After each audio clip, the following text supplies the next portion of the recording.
Hello students, in today's lecture we are going to see the stages of internationalization of business. So these are the 5 stages of any business which is expanding. The first one is domestic company. When a company restricts its functioning only in its country, that means it doesn't allow or doesn't go for doing business by crossing its national boundaries. It is called as domestic company. It restricts its activities to the political boundary of a particular nation, and it produces and sells within the domestic area itself. So it does not enter into the market of other countries. So those companies who are operating in one country itself, doing their business over there, is called as domestic company. The second one is international company. So in this second stage, a company start finding out or exploiting the opportunities outside the national boundaries of the country. It tries to extend its activities to other countries. It may locate a branch in another country or foreign market and extend the same domestic operations over there. So you may cross. It may be just in another country. You are doing your business in India, for example, and you are a domestic company earlier. Then you think about international business, and then you step up out of your country. You search for another international market where you can sell your product in a good manner. So you just stepping or entering into one country's boundary also is called as international company. So you're crossing your national boundaries, going into another country for business. You may start your business directly over there, and or you may establish a branch over there. You may establish a manufacturing plant over there. So anything can happen. So crossing your national boundary becomes an international company.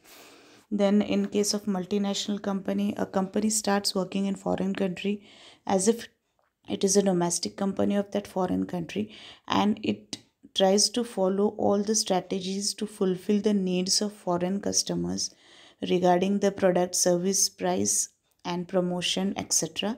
And the stage is also called as a multi domestic company, and it follows different strategies for different markets. So in another country, you are trying to behave there like a domestic company, and you are trying to satisfy the needs of those foreign customers regarding everything, their preferences, likes, dislikes, their buying behavior. Everything is studied thoroughly, and accordingly you try to provide them with the product or service. Okay, so that way multinational company operates. Then next is your global company. Global company, it produces in a single country and sells its products globally, or produces the products globally and focuses on selling these products domestically. Okay, so here you are, either you're selling these products globally or producing the products globally and focusing anything. That means you may produce in any country and sell in any country. Okay, that is global. So your boundaries increase. You are not restricted to only one or two countries. You are thinking about global kind of criteria. Scope increases. And last one is your transnational company. Now here you produce, market, invest, operate across the world. So number of countries are involved in it. It links its global resources with global markets, and everything you are doing at global level. Okay, so this is called as transnational company. So these are the stages of internationalization. When you talk about international business, you must be knowing that how the company from a domestic company, it gets converted into transnational companies. What are the stages? Slowly it happens. All of a sudden it doesn't happen. Okay, so these are the stages, 5 stages through which a company can become a transnational company. Okay, then we are going to study what is the impact of globalization of management. So the first one is risk and dangers in international economy. So of course, what are the dangers in international market? Now, globalization, we go for globalization because we expect economic development, growth, prosperity.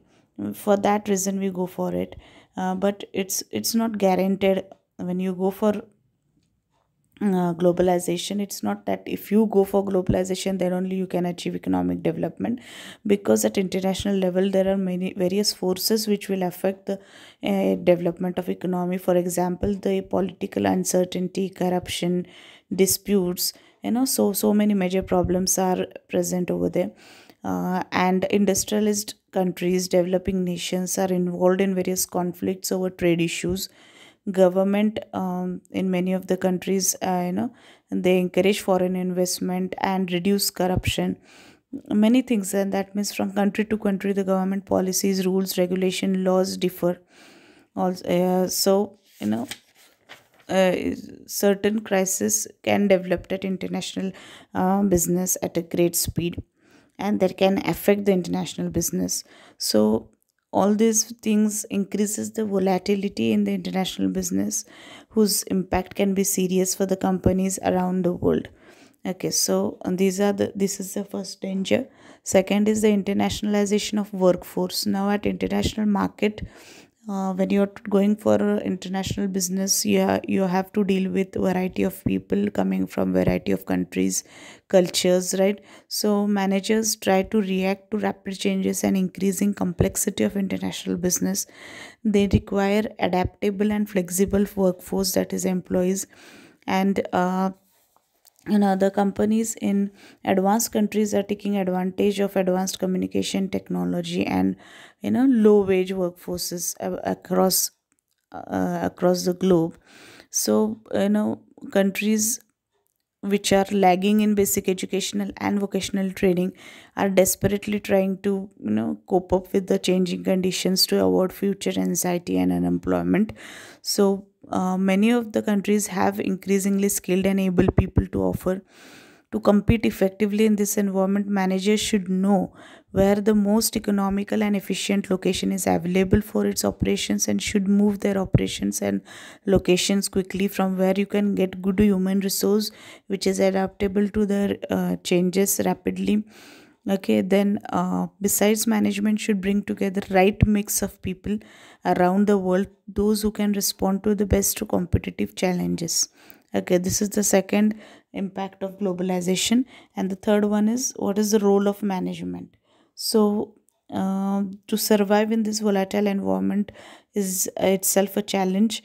Managing global companies has become much more difficult and complicated, because across the countries, business practices, rules, laws, languages, cultural values, market structures may vary, and trade barriers are there, trading blocks are emerging. All these factors are affecting every aspect of management, including planning, communication, motivation, salary. All the functions of management are affecting because of this. In this complicated environment, successful companies will be led by managers who give importance to ethnic diversity and have multicultural experience. These managers will only be successful who follow teamwork, information sharing, and they will try to sell similar products and services worldwide. Okay, so at the same time, these global managers will have to adopt certain things for local markets, which will give great deal of control to local managers, and they will offer employees around the world, and who are qualitative will be rewarded with decent wages, continuous learning, and recognition. Okay, then so international managers need to adjust their motivational tactics to fit the work values in specific cultures. And the culture is the factor that international managers must take into account whenever you are leading with foreign subordinates. Okay, so culture affects the attributes that successful leaders are expected to possess, and therefore, in future, international business will grow, continue to grow, become tough, and new competitors will emerge. So, having leaders who can manage people effectively from an international perspective may make the difference between the success and failure in the world marketplace. Okay, so these are the great influences or impact of globalization on management. Okay, so with this we end with today's lecture. Thank you.